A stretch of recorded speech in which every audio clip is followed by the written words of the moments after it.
కడప జిల్లా దువ్వూరు మండలానికి చెందిన గోగులాపురం గ్రామానికి చెందిన మూలె వెంకటరమణారెడ్డి అనే వ్యక్తి గతంలో ప్రొద్దుటూరులో టీచర్గా పనిచేసి ప్రస్తుతం కడపలో పనిచేస్తున్న శోభారాణి అనే మహిళ తనకి పరిచయమై అతన్ని రైస్ పుల్లింగ్ వ్యాపారం అనే పేరుతో ఇరిడియం అనే లోహం తీసుకోవడం వల్ల మంచి లాభాలు గడించవచ్చు అని చెప్పేసి బెంగళూరుకి చెందిన తన బంధువైన అపర్ణ ద్వారా అతన్ని రైస్ పుల్లింగ్ వ్యాపారంలో పెట్టుబడి పెట్టాలని చెప్పి నమ్మించి పలు దఫాలుగా సుమారు 1,37,00,000 రూపాయలు అతని దగ్గర నుంచి వసూలు చేసి దాన్ని మళ్ళీ తిరిగి ఇవ్వమని అడిగినప్పుడు తను బెదిరించి కొంత మొత్తం వసూలు చేసుకోవడం జరిగింది. అదేవిధంగా వీళ్ళు ఎప్పుడైనా డబ్బులు అడిగితే ఆ విషయంగా అతన్ని బెదిరిస్తూ అతన్ని చంపుతామని కూడా బెదిరించడం జరిగింది.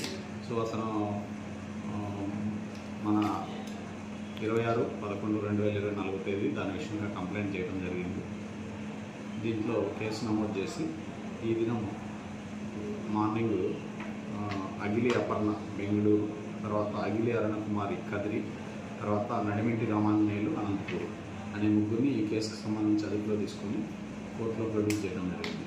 మిగిలిన వ్యక్తులు పరారీలో ఉన్నారు. దీంట్లో ముద్దాయిలు వాళ్ళందరినీ కూడా అదుపులో తీసుకొని కేసు విచారణ చేపట్టడం జరుగుతుంది.